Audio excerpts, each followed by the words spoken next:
Welcome to Coffee Break with Rachel Vigil, taking a daily look at the biggest stories in Denver sports and interacting live with you, the Coffee Break fam. So sit back, relax, grab a cup of joe, and enjoy your coffee break. Here's your host, Rachel Vigil. Happy Tuesday. Plenty to get into, including, did John Elway betray Broncos Country? This picture right here might get you a little fired up as he's walking the Lombardi Trophy down with all of the Chiefs players. And of course, Broncos Country's heart just broke a little bit. So there's no better person to ask about this than our very own James Merilatt. James Merilatt, good morning, my friend. How are you? Morning. I'm great. Thanks for having me back. It's been a minute. It has been a minute, and I feel like there's no other better person to talk about this than you, because I was pissed off as I watched John Elway carry the Lombardi Trophy through the crowd of Chiefs players as they win their Super Bowl on Sunday. And then last night I'm sitting in bed and I'm thinking about it, and I'm like, you know, if I had another opportunity to kind of be in that spotlight with it being the 25th anniversary and all of these things, I probably would have done the exact same thing. But that doesn't mean that it doesn't sting a little bit for Broncos Country. No, and I get why it stings and I get why it irritates people, but I think there's distinction to be made here, right? Like, people shouldn't be mad at John, and I'll get to why in a second. What's irritating is that it's the Chiefs, and we're watching the Chiefs, and they've won the AFC West 8 straight times. They've been to 6 straight AFC title games. They've been to 4 Super Bowls. They've won 3. Like, their dominance is annoying, and the Broncos not being closer than they were 3 months ago to the Chiefs, but way further away from them, that's what irritates you. So I'm with everybody on that. It ticked me off. I wrote about it yesterday at denversports.com. Hopefully it ticks Greg Penner off and they go try and do some things about it. In terms of John, this is just a matter of math, right? So he takes the trophy from Larry Zonka, who won the MVP in Super Bowl 8 50 years ago. He won it in Super Bowl 33 25 years ago. He didn't know it was going to be the Chiefs when he accepted this responsibility. Yeah. And when he said, yeah, I'll do it, he had a 50-50 chance. It was going to be give it to Kyle Shanahan, give it to Christian McCaffrey. It's the ultimate connection of all the Colorado ties and all that. Much better storyline. Yeah, that would have been fantastic. Or it's going to be awful and he's giving it to the Chiefs. But I guarantee you he agreed to do this in September or October, or whenever the league came up with this 25 and 50. Which, there aren't a ton of those where everybody's still around and everybody can move up and down the field and carry the trophy and all the rest of that. I thought it was a cool moment. I thought Larry Zonka being there was great. I thought John being there was great. Would it have been better if it wasn't the Chiefs? Sure, it would have been. But unless he was giving it to Greg Penner and Russell Wilson, it was going to stink either way. It just was. No, 100%. And that's why last night I was like, okay, I just need to let it go. I was mad in the moment, probably because, of course, we're watching all the Chiefs players celebrate and everything of that nature. But then I was mad, and this is a choice he could have made. I was mad he stayed up there, James. I was mad that he stayed up on the stage and he was in the spotlight. But then I'm thinking, this is John Elway we're talking about. We know John loves a little bit of the camera on him, okay? Let's be honest there. But I was mad that he stayed up there. You could have handed it off and then had exited off the stage. Yeah, you could have made your appearance as short as possible. We don't know, what his instructions were. And, hey, walk up here, hand it off, stand there. Who knows? But, yeah, you could have made it as short of an appearance as possible. Would have been fine. But, look, the Chiefs have done to me what the Patriots did, 5, 6, 7 years ago. At some point, you just tip your cap to them and go, they're great, and I appreciate the fact that I get to watch Patrick Mahomes in his prime. It stinks that it's a division rival, but it's the best team to ever play in the AFC West, ever. The division that goes back to 1960, and it's not even close, right? They beat the Peyton Manning run. They beat the run at the end of the 90s. They beat the run the Broncos had with 4 Super Bowls in the 80s. Yep. They're better than anything the Chargers have done. That ain't close. And they're even better than what the Raiders did under John Madden. This is the best team in the history of the division. It stinks. It's irritating. It should be something that gets everybody fired up because that's what leads to change. That's what leads to improvement is, hey, we gotta catch these guys. Mm-hmm. Broncos got a team they're chasing, that's for sure. And it's hard to believe that, a few months ago they ended the streak. They beat that team and we're thinking, hey, maybe they can make a run at this team at the end of the division, or at the end of the season for the division. They were in it until they lost to the Patriots. There was a mathematical chance of winning the AFC West. Boy, how things have changed since then. We're going to get to your Merilatt Monday column over at denversports.com here in just a second. But Richie and I were sitting down here yesterday on coffee break, and we said, we don't hate the Chiefs. It sucks. It's hard to watch them. But Richie said, I want to be the Chiefs, but I don't hate them. And it does feel like it's impossible to hate the Chiefs right now. Patrick Mahomes being who he is, the good guy that he is, right? And he's so fun, and it is greatness. We are literally watching greatness out of a quarterback. Andy Reid, I love that he is known for cheeseburgers, and he's bringing his wife up on stage after he wins every single Super Bowl. It feels impossible to hate them right now. I would agree with that. Travis Kelce's arguably the best tight end of all time. Did you know he's dating Taylor Swift? I heard that. I was gonna break that news to you. Even the Taylor Swift thing doesn't bother me. I saw Taylor Swift open at Cheyenne Frontier Days 16 years ago. That's cool. Great artist. She's an unbelievable talent. She's a smart businesswoman. Mile high. She puts on a tremendous show. I just don't get the hate toward her and toward that relationship. Good for those kids. I hope it all works out. But yeah, they're a likable team. I don't even mind Chiefs fans, right? Raiders fans, unbelievably annoying. I mean, they're just ridiculous. Chargers fans, if there were any, would be just jumping on the bandwagon, right? They're like Warriors fans. They weren't a fan 10 years ago. They would just be fans now. Chiefs fans, good, wholesome Midwest people. They stuck behind that team for a long time. Prior to winning a Super Bowl 5 years ago, they hadn't won one since Super Bowl 4. They had a 50-year drought of not going back, not winning a championship. Yeah, they're getting to enjoy their prime and their heyday right now. And it stinks that it's not us, but I don't hate the Chiefs. I really don't. I admire what they do. The Hunts have been, Lamar Hunt was one of the guys who founded the AFL. We wouldn't have football in Denver if it weren't for guys like Lamar Hunt. True. It's passed on to his family with Clark Hunt running it. You're right. I envy them, right? In a good, healthy way. I want my team to be them.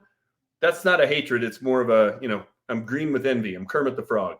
Jealousy right there. All right, let's move on to your column over at denversports.com because this caught my attention. Build around Russ, the only Broncos quarterback to beat Kansas City since Peyton Manning was behind center, and force Peyton to make it work with a QB that has won a lot of games in the NFL. Tell Peyton that he's made one too many mistakes to still be in charge. Do something. Otherwise, Penner is the opposite of impatient. He's passively watching as his team's rival runs circles around his franchise. Yeah, right. So you go back to the end of the season press conference, and it was Sean Payton and George Payton, and then Greg Penner. And Greg Penner came out and said, "I'm as impatient as Broncos Country." I get what he was trying to say, that he doesn't like losing, that he's competitive, and all the rest of that.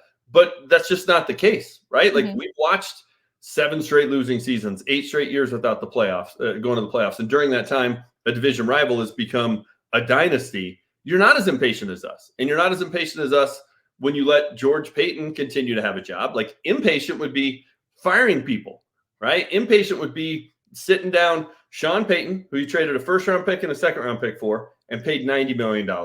Russell Wilson, who you traded 2 1s, 2 2s, you didn't, but your team did, 3 players and gave a $250 million contract, sitting them in the same room and saying, you both won Super Bowls. You both had a lot of success. Figure it out. We're not taking a step backward with no quarterback. We're not eating $85 million in dead cap. I'm not eating a contract that you haven't even played one down of the 5-year extension I gave you. One down in this town. You guys need to figure it out. That would be being impatient. But to just sit back and let Sean do whatever he wants, let George do whatever he wants, and this team, again, go back to Christmas Eve, Rachel. The Broncos weren't even. I remember. But the gap was like this, right? The Chiefs weren't playing as well. Broncos had a outside chance to win the division, pretty good chance of making the playoffs.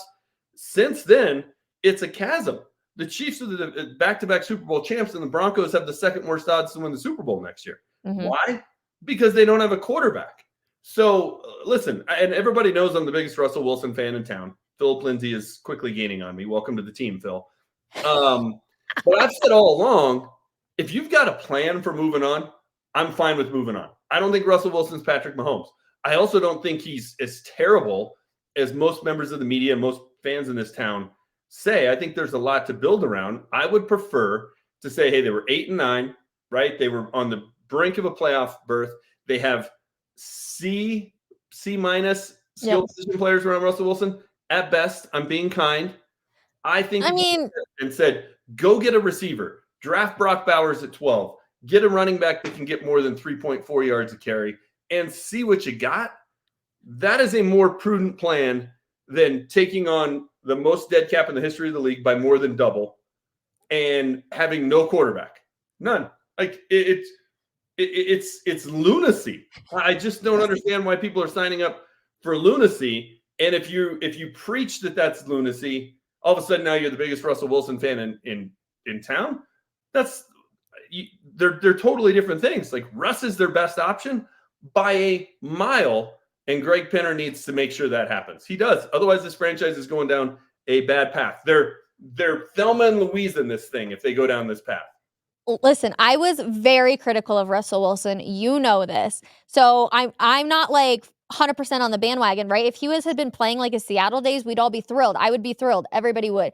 Things didn't look the exact same, but I'm with you of it seems to have no plan. And I think, honestly, Sean Payton embarrassed himself a little bit at Radio Row during the Super Bowl when he said, we haven't even started looking at quarterbacks. That starts on Monday. So you're telling me, Coach, that it's known that you want to move on from your QB and you haven't even started looking at any of the other quarterbacks? That's like knowing that you have a test come April and you're like, I'll start doing it in February. Like, no.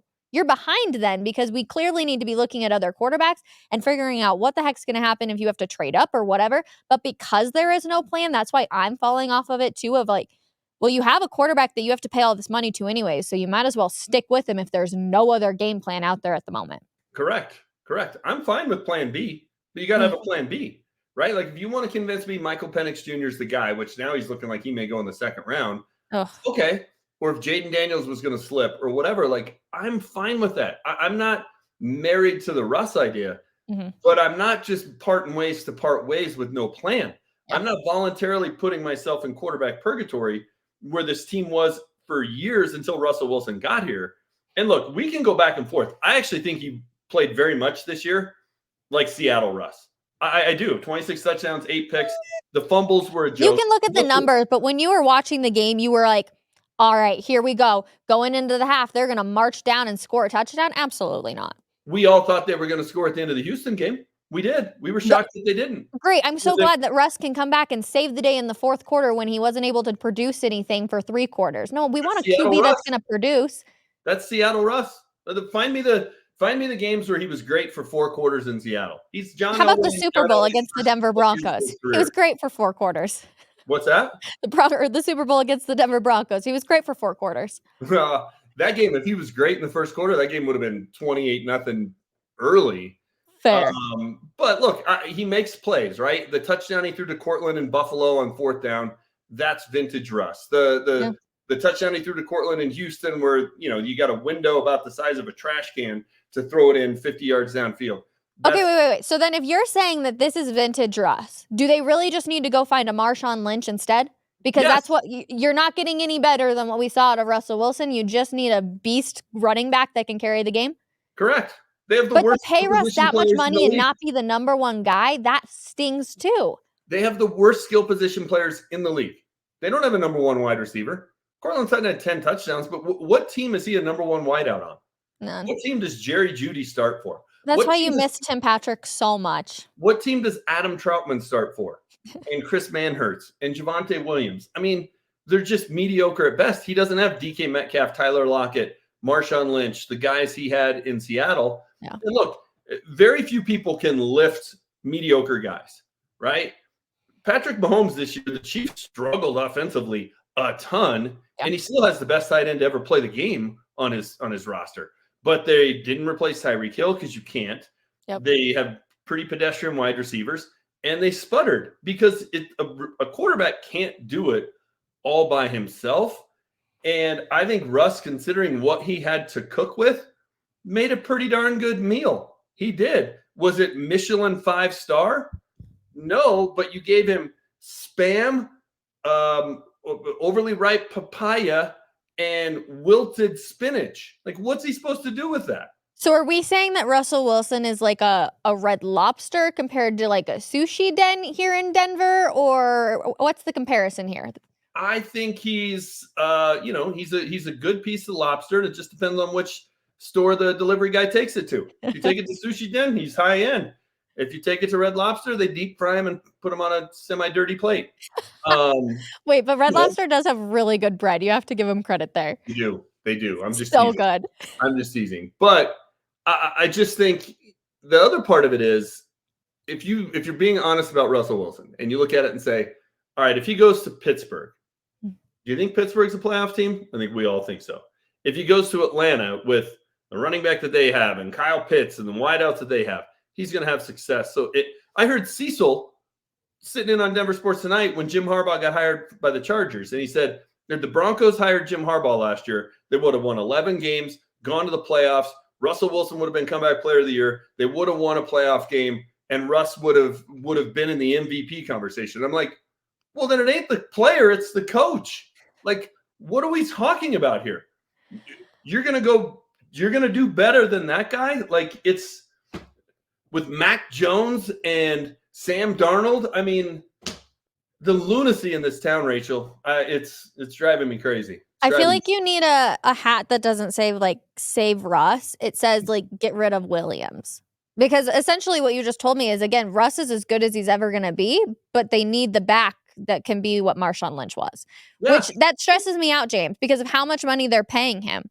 Like, I want him to be the Patrick Mahomes. I don't want them to have to go out and find the Marshawn Lynch to be the number one. There were a lot of games Patrick Mahomes in that offense weren't any better than the Broncos. Agreed. It's amazing they won the Super Bowl. Yeah, they were great in the playoffs. They figured it out, but there were 3 or 4 games in a row where they didn't score in the second half. Not a single point. So it's also a year when offense was down in the league, and like you go around and it's like defense had the advantage this year. Like, you got to take all of it into account. Yeah. And look, I don't think Russ was perfect by any means. I think the fumbles were ridiculous, right? Like, that's my number one criticism. But go back to the Houston game, right? Where it's 3rd and goal. He had to throw the first 2 away. He's looking for a guy. He throws it to Kroll in the end zone. If he's throwing that to Travis Kelce, they win the game.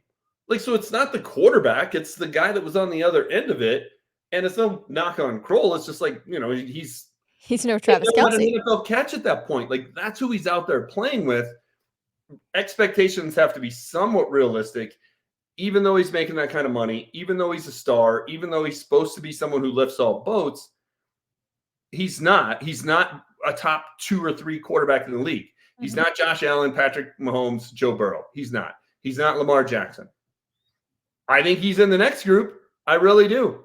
I really do. And I think they're making a big mistake saying, we're going to try and win with Jarrett Stidham. Like, again, you and I are on the same page. If it's Michael Penix Jr., if you got a way to get Jaden Daniels, if you're going to trade up and get Caleb Williams, fine. But Will and I talked about this last night on Denver Sports Tonight. If you trade 3 first-round picks, 24, 25, 26, a second-round pick in 25 to get Drake May, how in the world are you surrounding him with any talent? Exactly. They can't afford to move up, to be honest. They just can't. You've wasted that luxury by giving it away for Sean Payton and for Russell Wilson. They cannot afford to do it. Here's another totally underplayed storyline. How would you like to have 2 first-round picks this year? Because they should have 12, and they should have the Dolphins pick, which is what, like 24? They don't. And number 44. They should have 3 picks in the top 44 to add pieces to build around Russell Wilson. Instead, they have 12, Sean Payton, and a quarterback that's heading out the door. If I'm Greg Penner, again, back to the beginning of this conversation, if I'm Greg Penner, I'm going in and going, what in the world are you guys doing? Yeah. I've given you $340 million and 3 first-round picks, 3 second-round picks, and 3 players. Figure it out. You guys aren't allowed to get divorced. That would be my advice if I was Greg Penner. It's too expensive. It's so funny because when I was reading your article, the last part of it where you were like, Peyton's made too many mistakes, or Peyton shouldn't be in charge, whatever you said in that article, I was like, that's weird. You spelled Peyton wrong, because I've ignored George Payton. I was thinking of Sean Payton and Sean Payton only because he's the guy in charge.